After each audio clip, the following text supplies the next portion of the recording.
Some Manchester United fans don't believe in their team anymore and started to leave the stadium before halftime last Sunday when the Red Devils were being humiliated 4-0 by their rivals. But if we look at Liverpool, it took Jurgen Klopp 5 years at the club to win the Premier League. Erik Ten Hag has been at the club for 5 months. Like the German, we believe that he also has what it takes to make Manchester United great again, and here is why. First of all, the start of Manchester United Premier League this season was not good at all, but Erik Ten Hag quickly corrected a lot of mistakes after the first 2 games which they lost. But then they were back on track. They beat Liverpool and Arsenal with positive performances, and the fans were very happy to see the team playing good football, scoring goals and beating rivals again. That's why they were confident before the derby game against Manchester City. Unfortunately, a lot went wrong and the Red Devils lost 6-3. Manchester United was being dominated in the first half and entered down 4-0 at the break. The Dutchman's tactics were completely wrong and the team paid the price. Secondly, Erik Ten Hag's midfield choices were very questionable. To start, McTominay instead of Casemiro next to Eriksen seemed risky, and it was. Manchester City benefited from that by having a lot of freedom and space in the midfield. And when you're playing against players like Bernardo Silva and Kevin De Bruyne, you become very vulnerable to their ability to find spaces and pass the ball to the forwards. Foden's first goal came from a Bernardo Silva's assist, while the next 2 goals were both scored by Haaland and assisted by the Belgian. Besides the midfield, the Red Devils' defense was also very poor. The back 4 have been stretched like crazy, and unfortunately Varane had an injury and had to be replaced by Lindelof in the 40th minute. Although there is still a lot of work needed to improve the defense, they should be communicating more with each other and working together as a line to trap the opponent strikers in an offside position. If they had done that to Haaland, he wouldn't have scored 3 goals.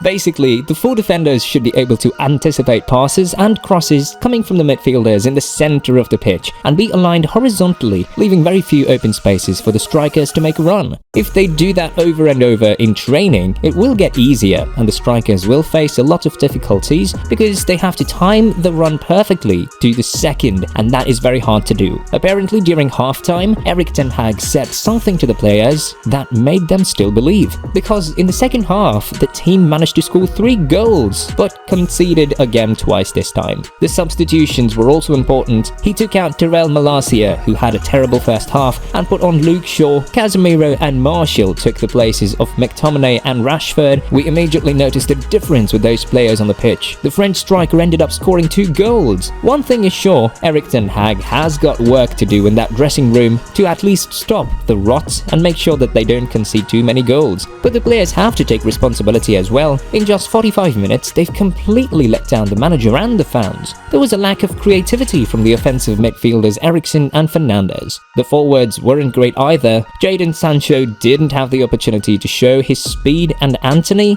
despite scoring one of the best goals in the game, didn't make much of a difference either. Manchester United should have been more prepared defensively to stop the opponent's attacks, but they should have also been more dangerous offensively. And the players' spirit was not the best either. Some of them were destabilized after losing 4-0 and started to panic, losing the ball too easily in dangerous zones and making bad passes. If you want to be a Manchester United player, you need to have a strong personality and an almost unbreakable mind. These things take time, like we already said. Don't forget that Jurgen Klopp arrived at Liverpool in 2015 and the club won the Premier League 5 years after in 2020. And before the German coach arrived, the last time Liverpool won the league was in 1990. Some of the players like Trent Alexander-Arnold and Curtis Jones weren't even born yet.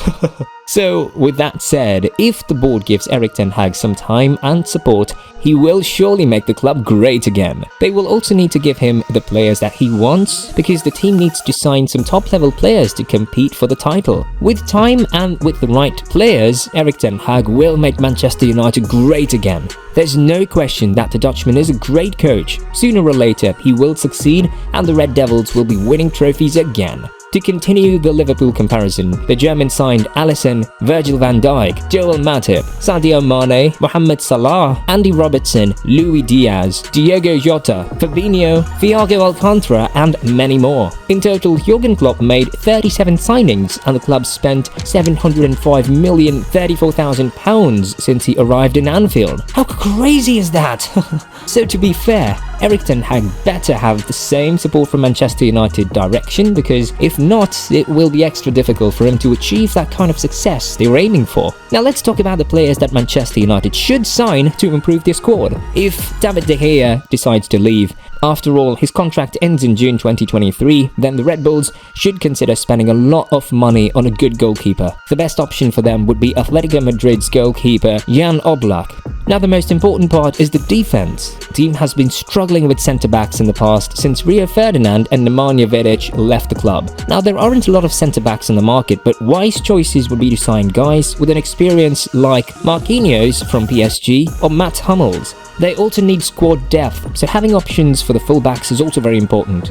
Guys like Theo Hernandez from AC Milan and Angelino from Hoffenheim would be very helpful. Fun fact, Angelino played for Manchester City in his youth, so he could do the same thing as Jadon Sancho and join the rival team. In the midfield, they could do a great move if they convince N'Golo Kante to join the club. His contract ends in 2023, so Manchester United could have him for free. He would be a great asset because of his ability to be all over the pitch, protecting the defense line.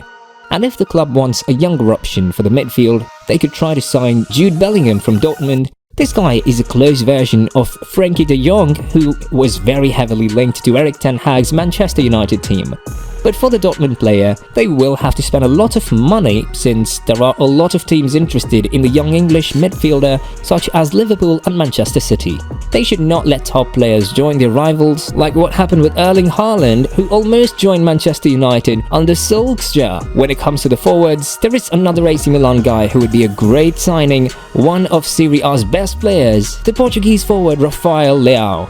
Okay, United already spent a lot of money on Antony, who is a very similar player, but the Portuguese is more versatile than the Brazilian and can also play as a striker. It's not going to be easy to convince players to join if you're not playing in the Champions League, so the team has to do everything they can to fight for that spot.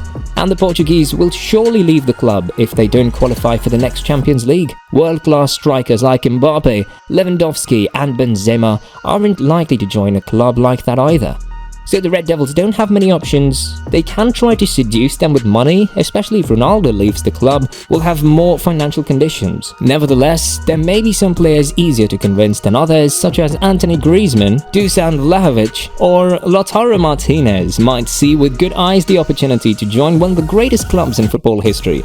By the way, Griezmann is a fan of Manchester United legend David Beckham, and if Ronaldo leaves, the number 7 shirt will be available, so we never know.